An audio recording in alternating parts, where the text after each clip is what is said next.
Good morning, and thank you so much for being here with us today. My name is Christina Chin, and I am a resident of Morrison County in Little Falls. I live about 2 miles north of Bolus, and I'm a fourth-year medical student and law student at the University of Minnesota.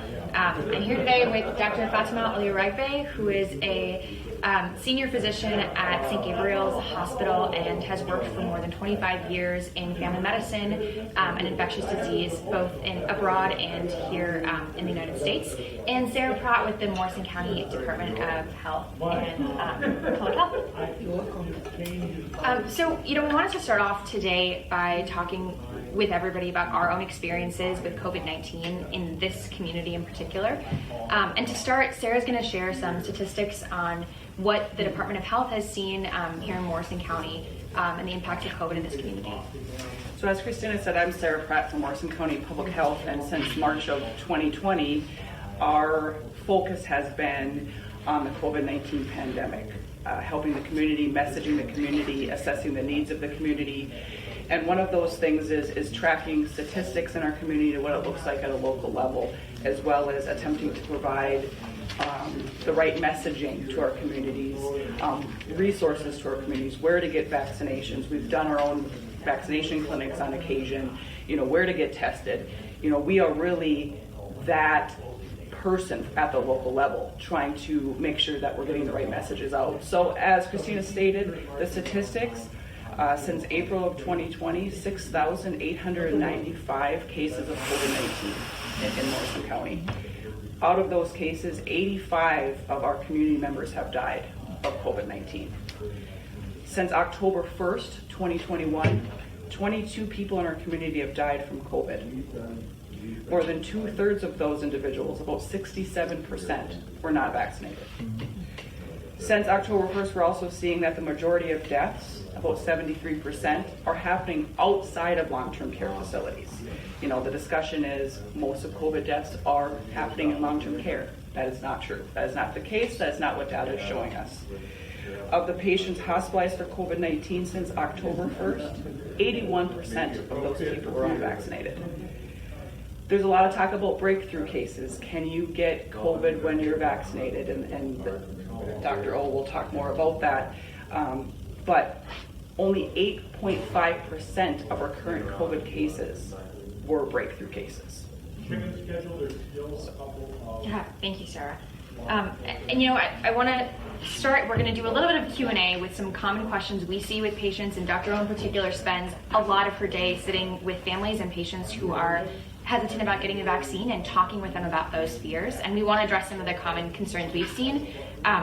We are coming from a place of non-judgment. I know that COVID and the vaccine has been a huge source of tension in our community. It's been very politicized, and there's more information out there than any of us know what to do with, and it's hard to know what information to trust and what not to.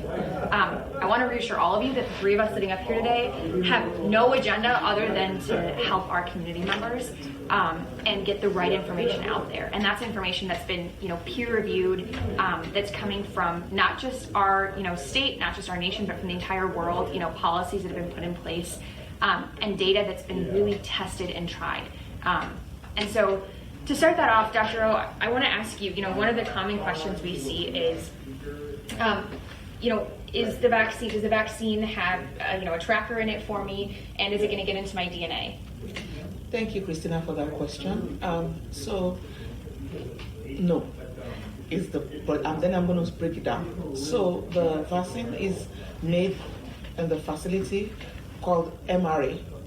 So mRNA will carry into the cell. So the cell has the nucleus. So if you have the cell, you have the nucleus and you have the cytoplasm. So when the mRNA, which is the vaccine, gets into the cell, it doesn't go into the nucleus at all. So it has nothing to do with where our DNA material is stored. So let me clarify that again. It's just passing through. It goes through, helps the cell to produce what we call a spike protein.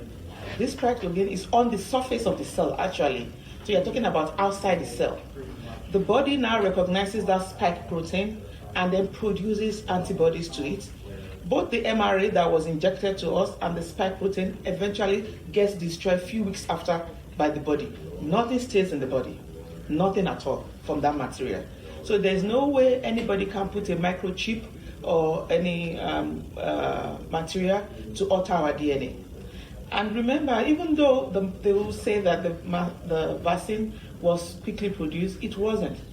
It went through rigorous steps. You have clinical trials, and these data were submitted to the FDA, and then FDA reviews them.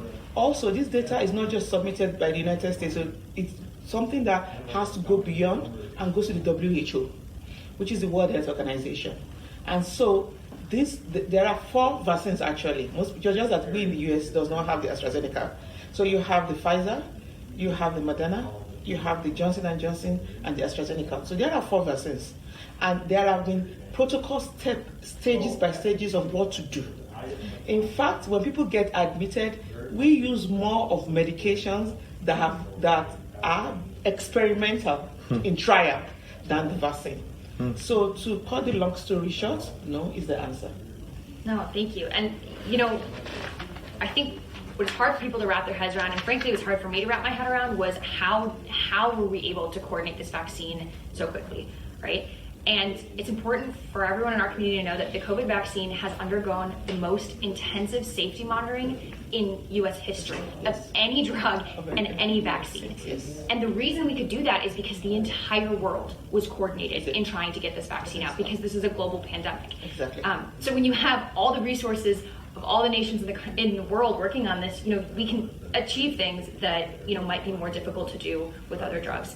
Sarah, what questions are you seeing about kind of rates of COVID and vaccines in people that have already gotten COVID? If someone says, well, do I need to get vaccinated?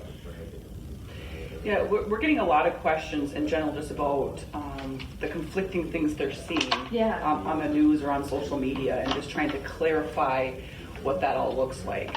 We get questions about, should I get the vaccine? I've had COVID. Should I still get vaccinated? I want to have a baby. Should I still get vaccinated? Some of those questions. We get a lot of quarantine questions. What should I do if I'm positive with COVID? What does that look like for me? And just a lot of questions about where to test, where to get vaccinated, those sorts of things. Yeah, and I think, so for, if somebody comes in and says, shine a little bit more light on that. So, first of all, with the safety of the vaccines, this is one of the most safe vaccine you can ever have. So for most vaccines, when you're 50%, 60% safe, it's fine. For the Pfizer, it's above 90% safe. And remember, from the past, like for our kids, before they go to school, there's a mandation that they have to get certain vaccinations. So for example, the MMR, which is the very common that we know, the measles, mumps, and rubella. So these vaccines are produced actually from inactivated form of the virus. But the COVID vaccines are not. They are not. So that is why the COVID vaccine in itself, and I have to clarify it, will not cause COVID in you. You can have symptoms which is what we expect as health providers, that your immune system is mounting a response. So you can have flu-like symptoms when you get the vaccine, but it's not that you have COVID. I want to clarify that. That's a misconception. Mm-hmm. The second thing is, I've gotten COVID, I don't need the vaccine. You still need the vaccine. So for now, 90 days after so the studies have shown that by 3 months after you've gotten your COVID, you tested positive for COVID, your own immune system started to wind down. So to respond. So, and that's why I have seen people having COVID 2 or 3 times. Mm-hmm. And remember that what the vaccine is supposed to do is to help our, I'm going to be very layman here, our body recognize what COVID is and then fight it off. So we will so if somebody is vaccinated and gets COVID and is COVID positive, the body has, remember, I've seen this kind of spike protein before. It mounts the immune system and then you get over it, just like get over your normal flu. Also, and you don't land in the hospital, you don't get intubated, and that's where the vaccine is. Yeah, and think about it like if you have, an army, right, that your body has created to help prevent or fight off an infection or a virus, right? Eventually, even though you've developed this great army, if you've gotten vaccinated, right, or if you have immunity because you had COVID before, you're going to have some people in the army retire, right? And when they retire, you're going to have to hire new people to fill that gap, right? Yes. That's what getting boosters is, right? It doesn't mean that our army didn't know how to fight it or that it wasn't working. It's just we had some people retire, right? So we needed to hire new people to fill in the ranks, and that's what the boosters, and having multiple vaccines does. And there are trials, hopefully, that time will tell that maybe we'll be able to get eventually to a stage where we just need one dose, but for now, that's not the case. Another question that we see really frequently in this community is, is it safe to get the vaccine if I am pregnant? And does the vaccine cause sterility in people? So, it's safe to get the vaccine when you are pregnant. And the reason actually is that people who are pregnant and get COVID actually have worse outcome than regular people. They get very sick. So pregnant women with COVID is a very severe case. And so it increases both morbidity and mortality for both the mom and the child, the baby, the newborn. So we are actually encouraged to vaccinate pregnant women. And in my field, I have. And I have yet to see any of my pregnant women have any long-term complications from the vaccine. It's safe. There are studies out there from the CDC. And two, it does not cause any sterility. Because so that is actually been proven beyond reasonable doubt. But in the interest of time, I don't want to go into the science, but it does not.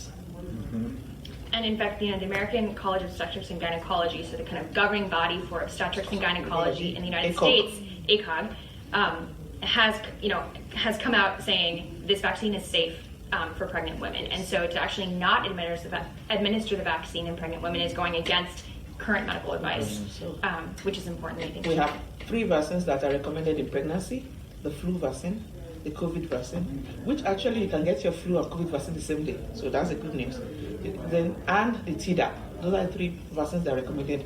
And this is very difficult to get clinical trials, remember, in pregnant women and in children. So we have enrolled people in these trials, and they've come out, the results have come out to show that it's more advantageous to get the vaccine than to get the disease. Well, I think the other question that we receive is they want to start to get pregnant, have a baby, and it causes infertility. Is there anything you can speak to about that? Yeah, so it doesn't. Yeah. I think it's one of those myths that got circulated without any scientific basis. Excuse me. And it also goes, I think, about the fact that they said, has it been studied in stem cells? So remember when I told you that this thing gets destroyed by your body, it goes out of your body. And it's just passing through. And it produces a spike protein that stays on your surface. So there is no way that has to do with your reproductive system. There are 2 separate entire things.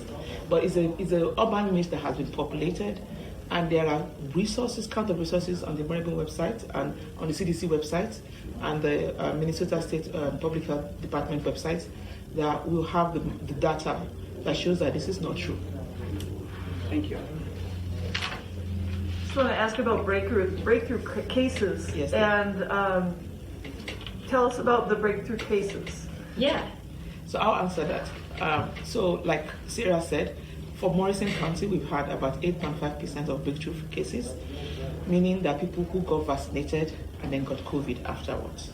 But out of that, only less than 2% are actually true breakthrough cases. Most of the other percentage is people who have gotten 1 vaccine and then had COVID months after. But for those who have had 2 doses of the vaccine, it's less than 2% that have gotten breakthrough cases. Now, remember, like I told you, the vaccine does not cause COVID. So when you get the infection, what happens is your body is able to fight that disease. And so it prevents what will be life-threatening, like getting into the hospital, getting into the ICU, and then maybe death and other long-term complications. So I have personal experiences of people who have had breakthrough cases, and most of the time they don't even know they've had COVID until they went to get tested. That's how mild it's been. Very few cases are those that have underlying conditions that have been sick enough for us to give what we call MOA, monoclonal antibodies. Now, going back to that, from October, it's been approved for us to give monoclonal antibodies in an outpatient setting. So this is when somebody tests positive, we treat. Remember, these are experimental drugs. These are monoclonal antibodies. We have infused more of that in people than trying to get people vaccinated. And this is like So Doctor, I want to clarify that just so that it's really clear. So we've given more of the treatment for the to the point that we run out. Yeah, and this is an experimental treatment, monoclonal antibody. Then we ran out of the out of the medication, and we have stacks of vaccines waiting to be given. You know, vaccines. The vaccines, and the it's just like between day and night. But when you have patients and their families say to do whatever you can, she has the ICU experience, she's going to talk about that, then you take everything out of your arsenal out. What the vaccine is supposed to do is help us provide enough herd HERD, immunity in the community so that we can slow the progression of the spread of the disease. One of the questions we also get, and I think it's particularly relevant for this community of leaders, is, how have fetal stem cells been used in the development of these vaccines? If someone is concerned about having a product in their body that, was used or tested on fetal stem cells, is it safe to get vaccinated? The answer is yes. The mRNA COVID vaccines produced by Pfizer and Moderna do not require and did not require the use of any fetal cell cultures in order to manufacture or produce the vaccine. Now, early in the development of the mRNA vaccine technology, fetal cells were used in the Johnson & Johnson trials. But to be safe, if you are somebody that's really concerned about that, you should know that getting the Moderna or the Pfizer vaccine will not, put you in that kind of that ethical dilemma. And we want to make sure that that's clear.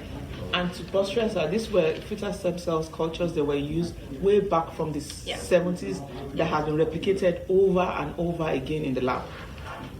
So even when we talk about the trials and tests being done, it's not like we're using, it's not like companies are using new fetal stem cells. These are lines that were developed back in the 70s and 80s. But to be very clear, you don't have to worry about that at all if you're getting the Pfizer or Moderna vaccine. I wanted to touch quickly, Dr. O mentioned that I had some experience working in the intensive care unit, and I spent the last month and a half working in Hennepin County Medical Center in the Twin Cities in their intensive care unit. The majority of people that I saw in there were coming in from central Minnesota, Morrison, Todd, and Scott counties. And as you know, the National Guard was called into both St. Cloud, Medical Center and Hennepin County Medical Center over the past month because our rates of COVID were so high. I can honestly say I've worked in East Africa and Southern Africa. I have never seen the level of chaos and frankly fear in the hospital that I did when I was working in the ICU this past month. We are out of beds across the state. And what that means is sometimes hard to picture if you haven't been in a hospital, but that means that if you or your loved one has a cardiac event, a heart attack, right? If you have to be admitted to the hospital for heart failure, we don't have a bed. And we don't just have a bed in our hospital, it's hard to find one in this state. That means that your loved one is going to be sitting in the emergency room possibly for hours. And that's because we have so many patients right now who are dying of COVID that we don't have room to take other patients. That's really terrifying for me. And it's terrifying for me as a member of this community who loves the people here, because I spent the last month talking to families, from central Minnesota and from our county, while they were watching their loved ones die. We had 24 patients while I was there die from COVID-19, all of whom were unvaccinated, and the majority of whom were in their 30s and 40s with no underlying health conditions. And I spent hours on the phone with their moms and dads and brothers and sisters and kids who were at that point telling us, do whatever it takes to make sure my loved one pulls through. Throw anything you have at them, and we were. But at that point, when they're in the intensive care unit, we're trying everything. We're trying, like Dr. O said, experimental drugs that we're not sure might work, but because they're so sick and because they are on the verge of death, we're going to try everything. And it's really heartbreaking for us because we know that there's something that's been proven and tested that could have saved their life if they had taken it earlier. And so I think that's, it's a really personal experience for me, and it's one I really want to share with this community because it involves members of our community who are no longer with us because of the virus. Well, and thank you for saying that, Christina, because I think that's a big misconception that we're hearing and getting asked about is the age group of people that are dying from COVID. And it is, that 30s, 40s, 50s of healthy people. It's not the long-term care facilities, it's not the over 65. And so I think that's the biggest misconception. And so I appreciate you saying that. And Sarah, has that changed from the beginning of the pandemic? Have you seen a shift in kind of the numbers? I would say at the beginning, I would say we saw more probably in long-term care and those sorts of things. Above the age of before vaccine. Before vaccine. But now, is the working population, the populations that will be taken out. Remember that this also burdens not only the healthcare system. You have elective surgeries being cancelled. People who need new replacement, we can't. Where people are supposed to go for deliveries, we can't. Our community is supposed to be a critical access hospital. We are not meant to keep, but all our ICU beds are filled up. Our OB beds are filled up. In October, we had to cancel over 25 cases of surgery. And then you also remember that these people that are in the healthcare are already, drained, they're exhausted. And so for the first time, like Christina has said, I have witnessed pandemics. I lived in Nigeria, I worked as a physician in Nigeria. We had the cholera epidemic, we have the meningitis epidemic. This is the most scary of it all that I've ever seen, because here we have something that can help. And then when you have to turn people away, and you're looking for beds in central care, they don't have a bed. You're sending them all the way to Duluth. Along the way, we've lost patients because we do not have that manpower or the facilities access to them. And everybody is so tired that for the first time, you see people retire and leaving healthcare industry. They're just the nurses. And if you lose one nurse in a rural area, you've lost a lot. They are not easily replaceable. These are people who love their community. But it's just like, my mental health versus this. The same goes for the teachers too. They are already underpaid, and then we are losing our teachers, who people are going to bring up in the next generation. Our economy is at a standstill. Because we belong to the group called Faith and Justice, and our secretary lost her brother he was in early 30s, a father of 3. This is somebody who was healthy. I lost my sister-in-law, who was a nurse, has PhD in nursing, reached the cream. And the thing about it is that it's not only death that's worse. People think, I've lost. Sometimes there are things worse than death in healthcare. When somebody who is healthy, who used to golf, now has to be on trach, has to be, in long-term facilities, have to be on oxygen. They have what we call pulmonary fibrosis, so the lungs are damaged, and they cannot even be put on the transplant list. They don't qualify. So it's really heartbreaking because there's at that point nothing you can do. And that family is changed, the dynamics is changed forever. Because if somebody has to be, it's not only that person's life that is affected. If it's a wife, the husband has to leave the workforce and to go and start taking care of their family. If it's, and then another thing that I think most people have to realize is that, especially for our school-age children, they feel like no, COVID is very mild in kids. That is not the case anymore. Correct me if I'm wrong, Sarah. Kids have higher rates of infection, and there is a complication called MISC, which is a very life-threatening condition of COVID in little children. And we've seen those cases in our community too. So the myth that that kids don't get sick is wrong.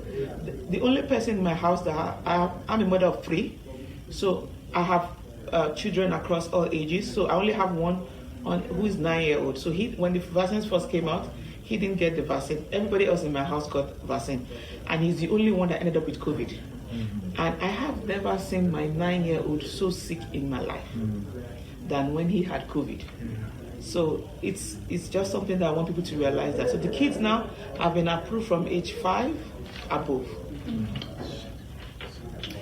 And I think too, the downward trickle of the ICU beds being full and the hospitals being overwhelmed, I don't think the community understands the impact of what that looks like. You know, if someone needs some mental health Yes. help that night, they can't They receive can't, it. We're looking for nursing home facilities for our patients. We can't find them in their local communities. Yes. So they're being put in places where they're away from their families and their providers.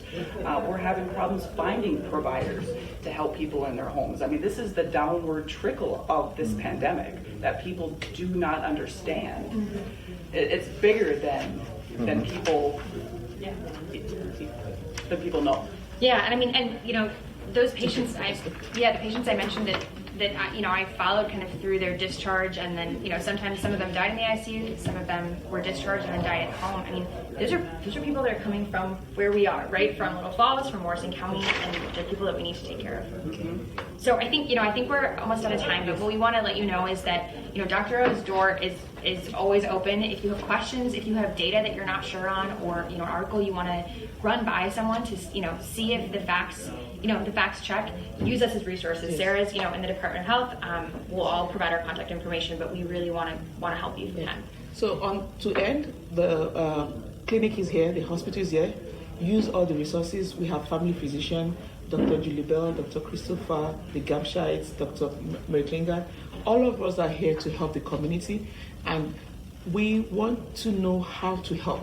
I have two other family physicians who have volunteered to keep doing this talk on one-on-one. But I think the most important principle we also have to realize is we are supposed to be our brother's keeper. Do unto yourself what you want others to do. So if you can save a life, it's like you save the whole of humanity.